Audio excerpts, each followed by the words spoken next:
Hello, everybody. Welcome to another Vintage Chill and Chat. Sammy Thunder here. Hope everyone's having an awesome end to their weekend. For me personally, it was a lot of working overtime. Really, not a lot of time to spend at card shows or on auction houses. But that's actually going to be the premise for tonight's live stream, is talking about auction houses. I also wanted to kind of throw in a little bit as well about how there's been an obvious change in the delivery and the presentation of my videos. Briefly talk a little bit about that too.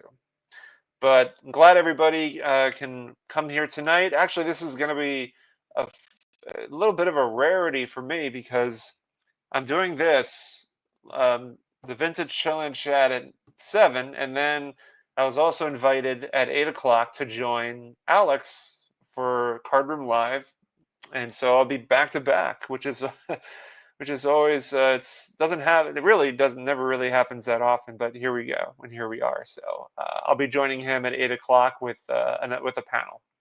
So looking forward to that. So, like I said, tonight talk a little bit about auction houses, and I think there's actually auctions. I mean, there's just so many auctions going on all the time. So it's really, it's like there's one after the other, and there's so much versatility and variety that's out there. It's like, how do you put all your ducks in a row when there's so many options out there? So it's kind of mind-blowing a little bit. So figured, we all know that all the different auction houses that exist, like REA, Heritage, Love of the Game, Memory Lane, Leland's. And there's been, I know Chris Sewell's his new auction house with the Texas Snowman, Jeremy. I want to say it's, what is it, CI? I can't remember the acronym, but somebody in the chat could tell me. And they have their auction. And I know there's a number of other auctions opening up. But I mean, so I wonder, from your perspective, from those that are watching tonight, when it comes to all the different auction houses that are occurring, is it a good thing for collectors? I mean, just in the words alone of having many options, it sounds like a really good thing that there's so many auction houses, that there's so much variety. But I wonder if you guys in the chat could mention, what do you think? Do you think that having all these different auctions kind of somehow layered over each other, there's always some sort of overlap in terms of one auction happening and one auction ending. And it seems like there's a perfect kind of a combination mix where you have one starting and one ending. So, I mean, what's your take on this? Is it a good thing for the hobby? Can it be overwhelming and exhausting over just because of there's so much out there? So I figured I'll let you guys kind of mention that and I'll bring it up. But I guess before we go into that, let me just see who's in the chat here. Ruben, what's up, man? It's good to see you, man. Good to have you here. Beat Up Cards is here. John is here. What's up, John? Munson Trout Collector, what's up, everyone? Jake T. O'Donnell is here. Mr. The Hobby's Best Friend, Scott, is here. Rudog, what's up, buddy? Good to have you here.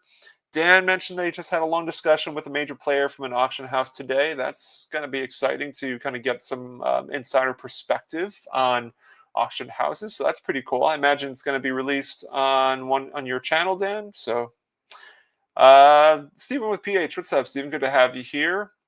Cash Cards, Rob, I've been enjoying your... Thank you, man. I appreciate that. I've been working hard to kind of change things up a little bit to make it a little better presentation and quality, I think. So, which I'll talk a little bit about that as well. Dan says auction houses are aware of the dealer buyers flipping immediately to eBay. Yeah, that's an interesting take. I know Petty brought that up recently. All cards to the moon. We need daily auctions. Okay. Melissa, hello, everybody. Hello, Melissa. Good to have you here.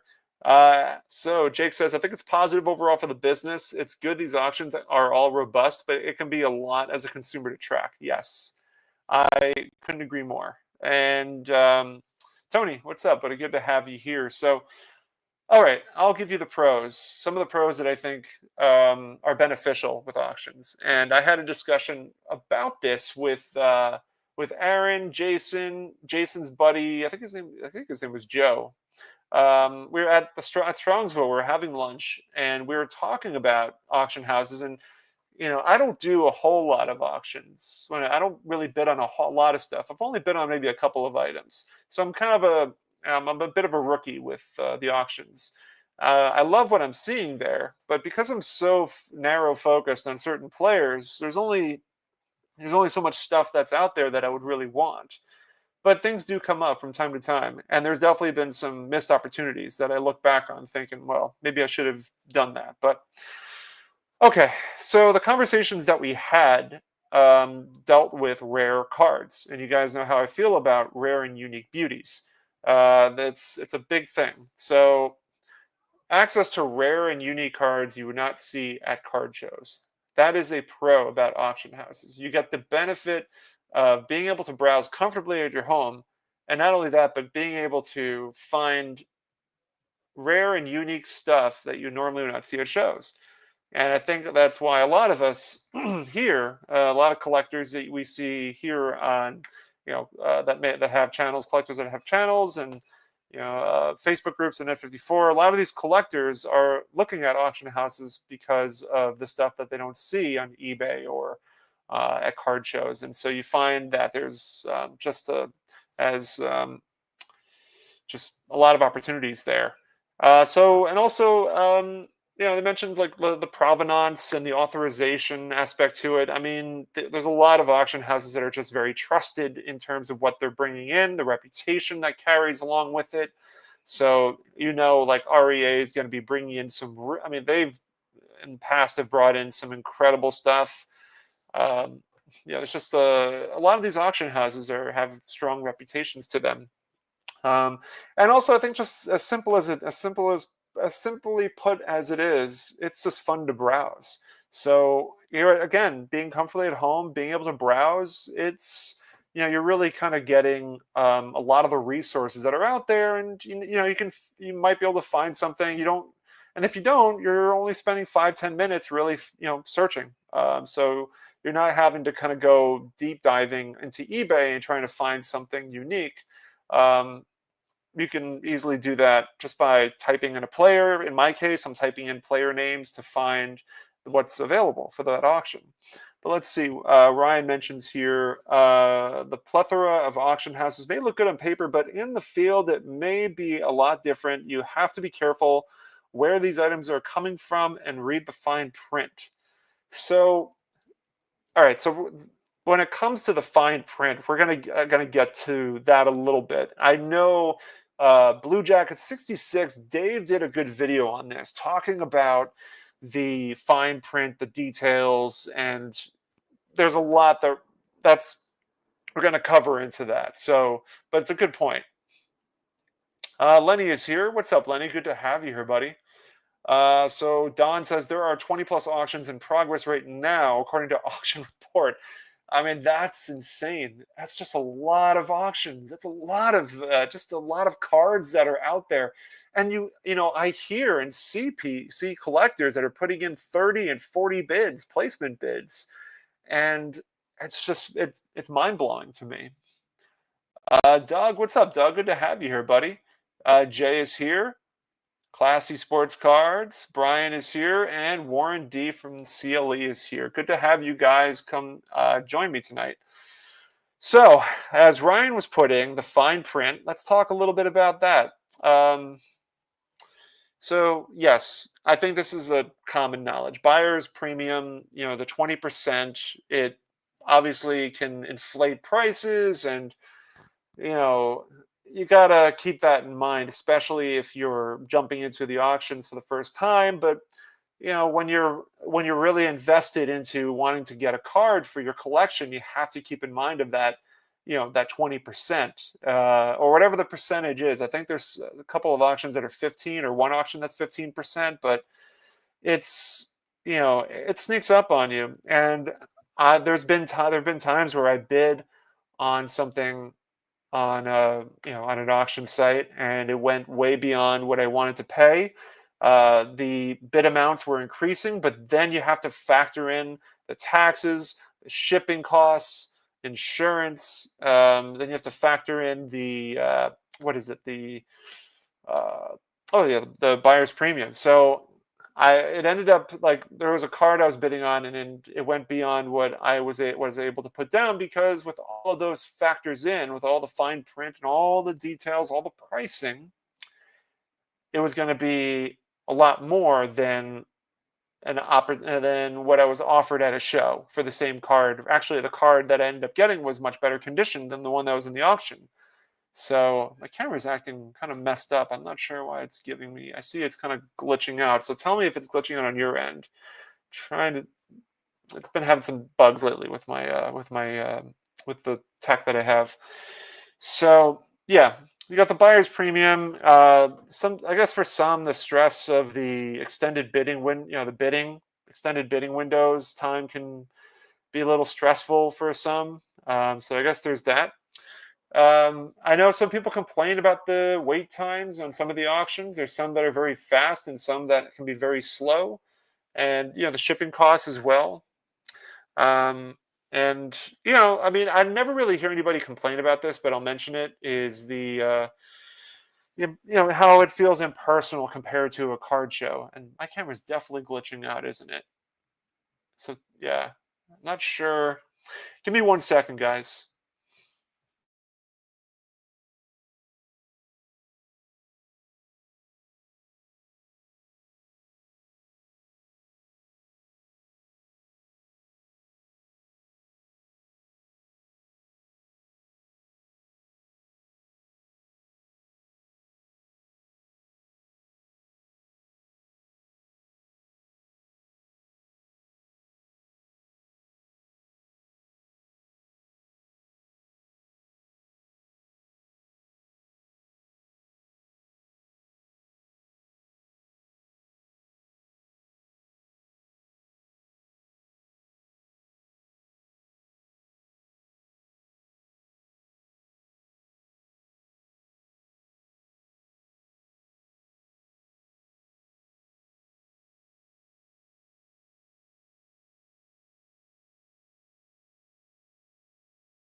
All right, I apologize about that, everybody. Camera's been acting up, so hopefully it kind of maintains some level of calmness. So, all right, we're back. Let me just check in with what some folks have been saying here. I see that Mookie has arrived. What's up, Mook? So he mentions the CIA auctions is 15%. They don't let the house bid. So okay, that's somebody mentioned it earlier. The CIA, that's Chris Sewell and Jeremy. So that's yeah, we're gonna talk a little bit about that as well. The employee bidding, how they let employees bid on it, which I know some people have brought up has been a little bit of kind of a shady thing that not everybody's a fan of. Um, we could talk a little bit about that. Jake mentions that R8 does a nice job with transparency on bid cost. I do like that. So that's a feature that is really awesome that they do, is they show what the costs will end up looking like with everything all rolled in. The only thing they don't show in there, I think, is they don't show tax, or they do show tax. It might be shipping, insurance, whatever. But let me see. Ryan mentioned Sotheby's auction Barry Halper's collection, and in 2015, it was found that a few Willie Mays items were forgeries, and the collector attempted to sue James Spence, who said the items were authentic. Interesting. I didn't know about that. And John says, I prefer eBay. The authentication process is awesome. And I wish my pizza was here. It's not. Stand by. We are back. We are definitely back. We're back. We're back, Brian. No worries, man. The eyeballs, we're all good. Mookie, start telling some jokes, playing the Jeopardy music in my head. Perfect. Perfect. Perfect. Let's see. And Tony says SPC auctions are the best. They don't charge. Wow, that's pretty incredible. That is pretty good. I have to look into them. I haven't gotten a chance.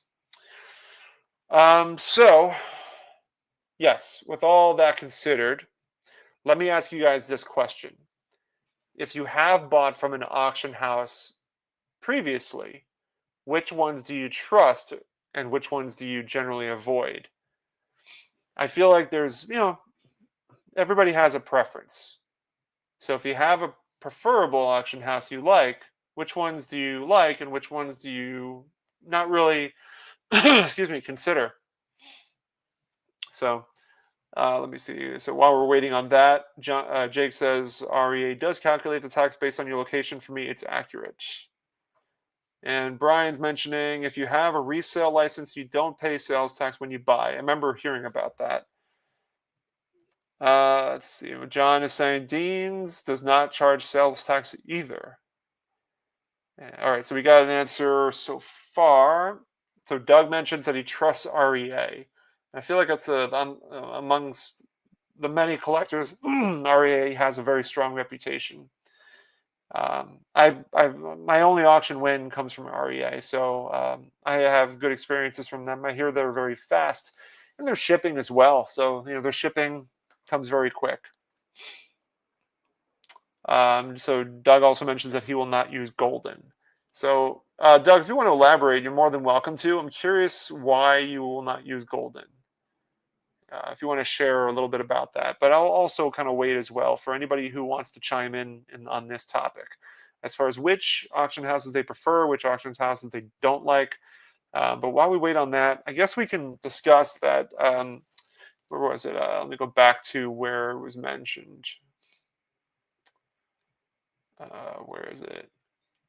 Yeah, so going back to Mookie's comment, says that CIA auction is 15%. So right then and there, lower buyer's premium, which is great. And they don't let the house bid. So completely hands off. It is completely focused exclusively on the collector's side of things. So, which I can appreciate that.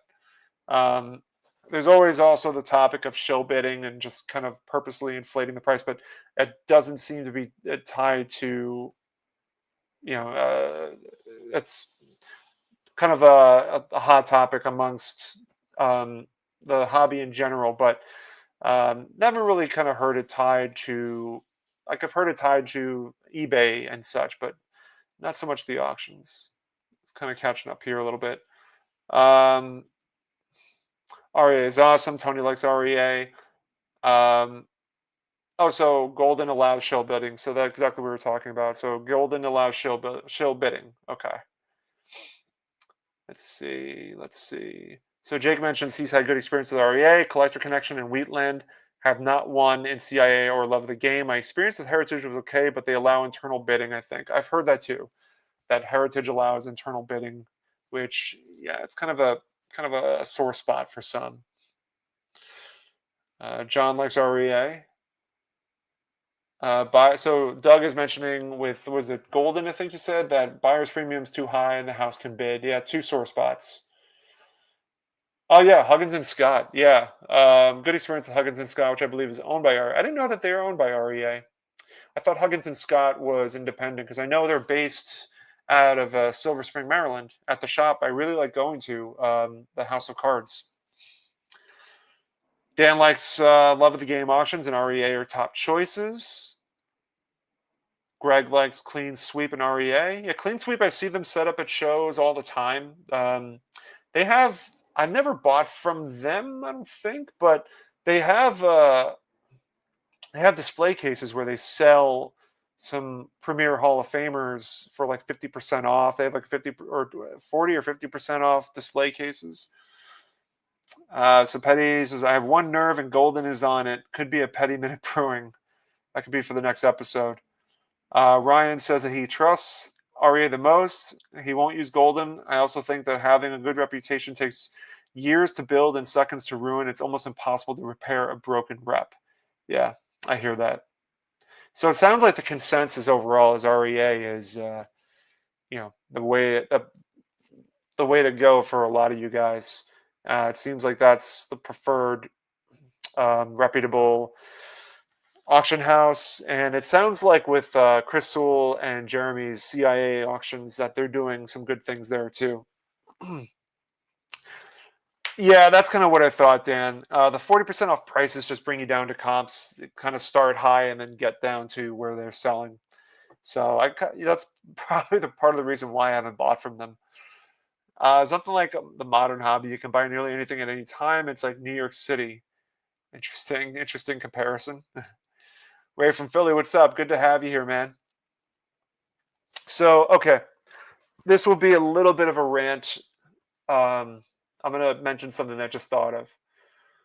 So, I know everybody saw the Jeff Wilson video. I generally just avoid his content altogether. Just don't pay it any mind.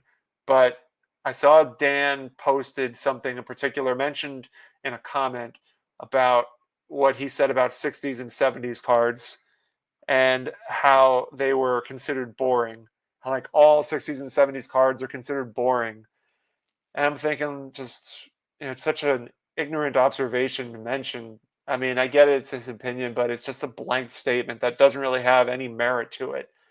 And then it's like, then I see, I don't know, it must have been a couple days later, he starts talking about like somebody gave him a bunch of Venezuelan cards, some Topps Venezuelan cards, and he was like, really, I mean, he was saying thank you, and then he was, just talking highly about Venezuelan cards, and we're just going to ignore the fact that he completely crapped all over 60s and 70s cards.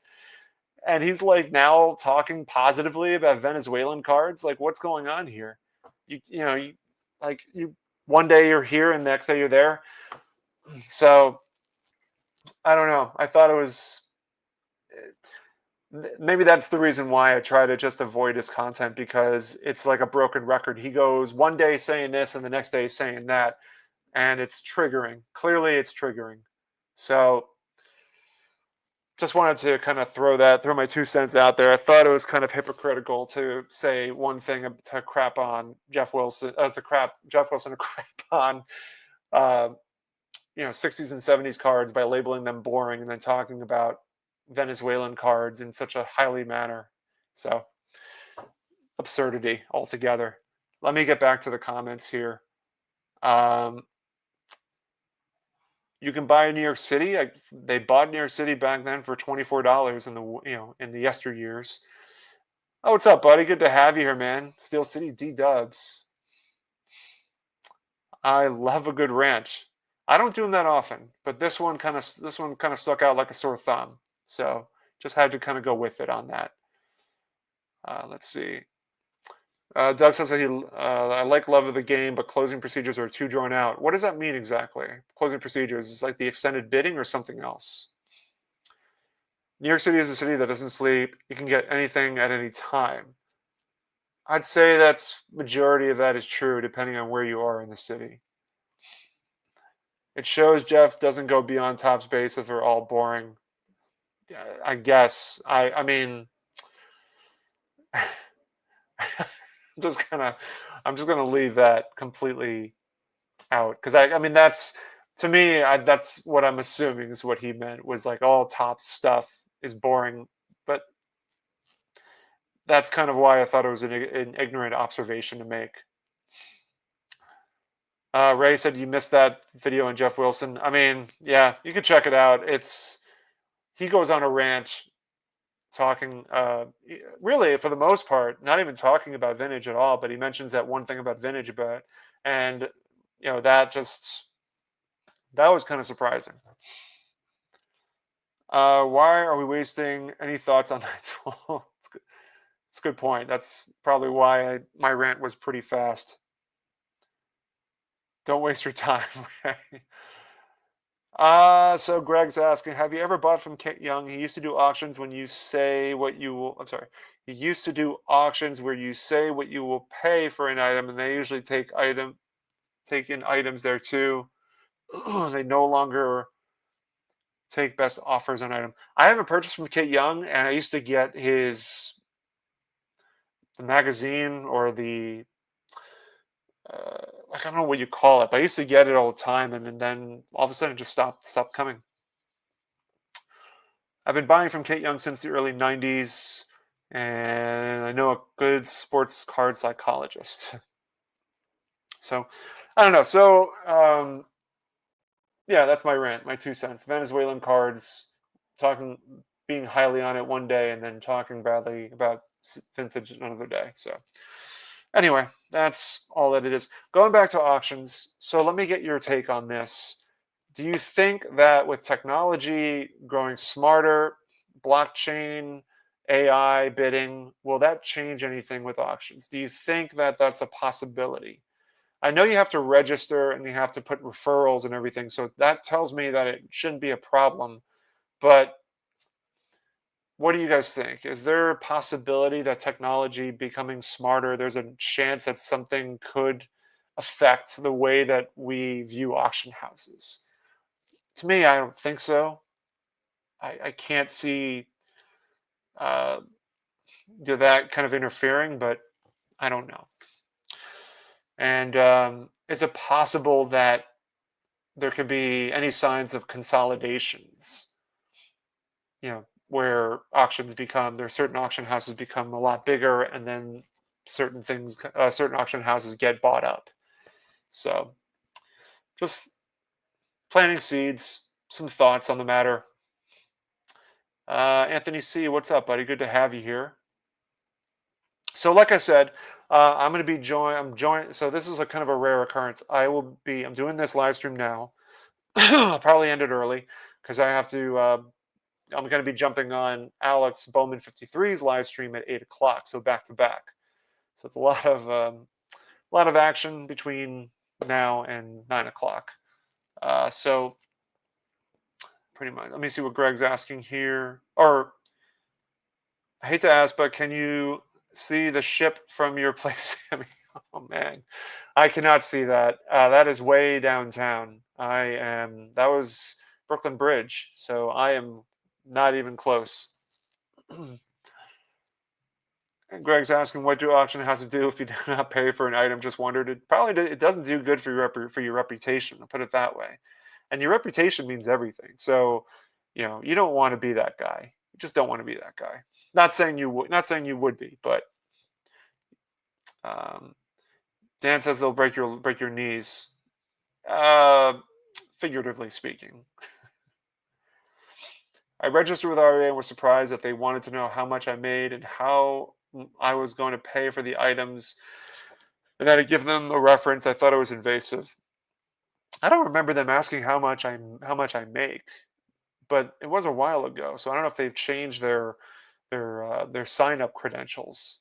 They do ask for references, which uh, you can mention. I mean, your eBay account if you have one. I mean, it's just for they want to make sure that they're not getting um, like any sort of scammers in there, or someone who's going to overbid and not pay, as it was mentioned. So,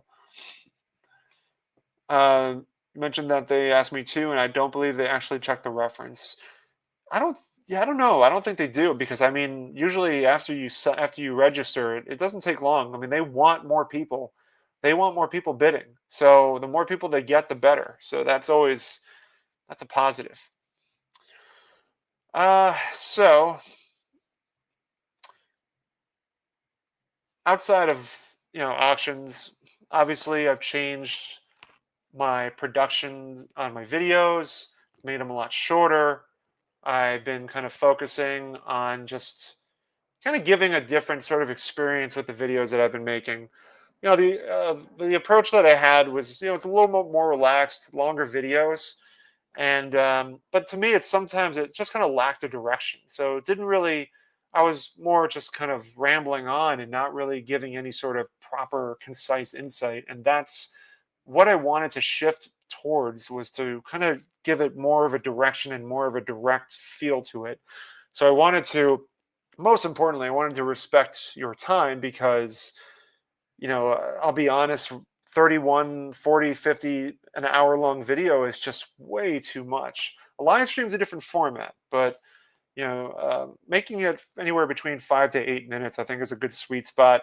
Obviously, my card show videos are going to be a lot longer, but that's kind of allows you as a viewer to kind of browse through and decide where you want to be when you're watching those videos. So, just wanted to kind of focus more on having my videos be clearer, more storytelling, um, you know, give it proper edits, stronger introductions. So that was kind of really the premise of wanting to, be more concise and be more direct. So, I mean, I think people here enjoy the variety of videos. So I don't, there's going to be people that will enjoy that concise and constructive videos, but then there's some others that enjoy those laid back and expanded and just those kind of videos. So what do you guys what do you guys prefer? I mean, do you prefer a little bit of both? Do you prefer something that's short and sweet, or something that is elongated to kind of let it run? While I ask that question, I'll take a look. Uh, Thank you. I appreciate you enjoying it. That's kind of just wanted to try something new.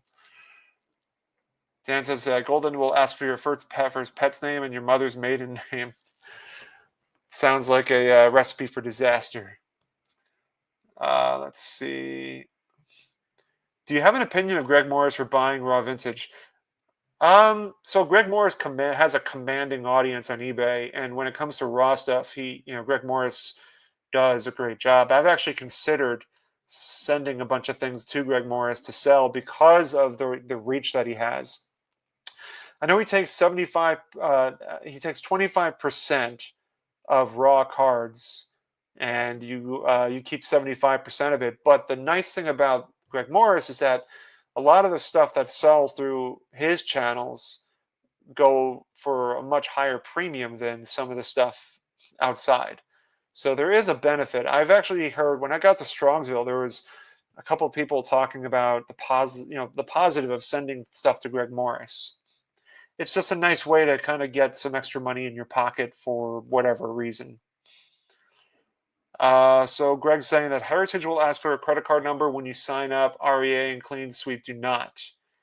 That's interesting. I didn't. Yeah, I don't remember REA asking, and I haven't signed up with Clean Sweep, so I'm not sure. So going back to the video style, Dan prefers both. He likes both, so kind of a mix and match. Anthony likes the story behind the cards. And Greg Morris is really tough to win again because I think of just the outreach of how big of a following he has on eBay. Pastor Craig says showing cards equals short and sweet. Hobby wide topics 10 to 15 minutes. It's a good number. So Ben says he saves the longer videos for bedtime or dinner generally.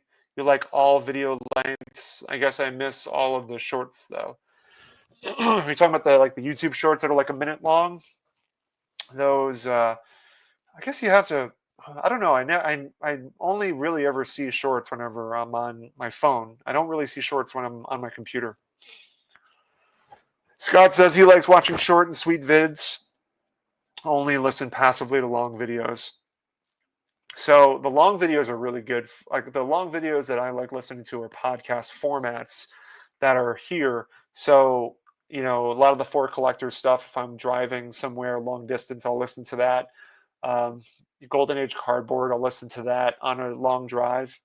So, like if I'm driving in the morning and I'm going to a card show, I'll listen to a podcast to kind of get things going. If I'm setting up at a card show, really any long distance driving. I started collecting vintage checks. I have Ted Williams and Joe DiMaggio. They are somewhat cheaper than their cards are. Yeah, there's dealers out there. I remember at the White Plains show, the Philly show. I mean, there's so many. Not so many, but there are dealers out there that sell this stuff, and it's quite remarkable. Ruben says he doesn't really mind the length of the video, but if the subject is interesting. So, Ruben, what sort of topics do you find interesting? Like what videos do you gravitate to? I don't kind of open that up to everybody else. Like, what videos do you generally gravitate to that you prefer watching repeatedly? Because I think everybody has a theme of stuff that they like, and the algorithm will kind of feed you that um, in a way for your viewing pleasure. Sound checks are awesome, an awesome option. That's where the cuts come from. Yes. So, yeah, what do you guys prefer when it comes to the quality that comes to content? I mean, do you prefer card show videos? Do you prefer reveals? Do you prefer breaks? Do you prefer um, hobby topics, hot topics that correlate to the hobby, rants? Um, I guess it's kind of hard to avoid rants when it comes to somebody voicing a very uh, potentially controversial opinion. So Ruben says he appreciates the educational type videos that some of you have had on pre-war and the Venezuelan cards. Yeah, I mean the educational videos. So I actually find that the educational videos incredibly informative. But what ends up happening is that they don't get a lot of views. They just don't get a lot of appreciation. Somebody will go and research a particular set, and it will only get like 100 to 200 views. I'm not like not just myself, but like I've seen it happen on other channels, and so I mean it's awesome that you say that, Ruben, because I find that a lot of those educational videos don't get a lot of appreciation. So it's good that you kind of value them. Ryan says you enjoy videos longer videos, like an hour long. So is that so? Ryan, are you playing those videos in the background? Are you doing other tasks while listening, or are you engaged in the video? Lenny says that he likes the short and sweet, don't mind longer vids. I like mail day rants and educational. Again, yeah, you mentioned the education. It's super awesome, but for whatever reason, they just don't get a lot of play. Doug says the same thing, hobby educational videos. And Ryan says educational videos, and I draw flies. Okay. Warren says if videos are long, I end up listening to them at work. Yeah, as background noise, good background, or not background noise, excuse me. Well, as the background audio. I like the educational ones as well. Classy says I like quality content that are entertaining and educational, and showing cards is always a bonus. You got to show cards. That's definitely a must in most cases, or in all cases. John watches about everything except grading reveals. Uh, excuse me. Ben likes vintage breaks, collections, and card rooms are amazing. Oddball items explained are great sources for rare specialty items here that keep growing. Yeah, so you get a lot of those with Aaron Value Vintage. He does a lot of rare and unique stuff. I prefer longer videos if they tell a story about a cards or a player. Yeah, um, and that could be. I mean, when it comes to certain players, if you're very passionate about that player, those videos can last for quite a while. Jay, I really make an effort to watch every video from everyone that I'm subscribed to, but anything upwards of 30 minutes I save for early morning. So, Jay, do you have like long commute drives, or are you listening at work? Steven says, I personally enjoy seeing the items, photos the community picks up. So you enjoy pickup videos, which is awesome because who doesn't love a good pickup video? John, I love hobby talks for driving or sorting cards. Yeah, that's to me is that's a big one. Long drives or sorting through cards. Scott is here. What's up, Scott? Make what you know. The rest will take care of itself. No. Yeah, I mean, I'm not asking. I mean, I guess partially I'm asking for myself, but I'm asking just to because I'm curious. Cards, and cards. Yes. And Dan says, you feel like you watched my last SGC reveal, John. And he says you're special. So there you go. Ryan says, I'm usually writing while listening to videos and sometimes comment. I love to learn from others, probably more than doing my own videos. That's cool, man. That is awesome. Have been really enjoying Hammer 44s. Yeah, he's got some good stuff, good quality videos. Rue Dogs says, love card show videos. I love card show videos too. They get a lot of views. I feel like card show videos, they end up getting a lot of views from people who are generally not connected to the channel, but they just want to see what's out there. Excuse me, I'm going to I need to get some water, but we'll be finishing up soon because I have to jump on with Alex Bowman 53. Listen at work in the background when I can. So I also enjoy the card show videos. I just support as many hobbyists. Don't care what the topic or length of video. That's awesome, Scott. That's that is a just an overall and someone who enjoys and keeps an open mind with the uh, with all the videos that are out there. Chris from Missouri, fashionably late as always. Appreciate you here, Chris. Petty says, I miss YouTube Hall of Fame, Card Hall of Fame, and VRs. Well, I know that we're Tony and Tony and mostly Tony and Ray are working on something big, and I'm kind of helping with that a little bit. I know you love VRs, Petty. So, all right, guys.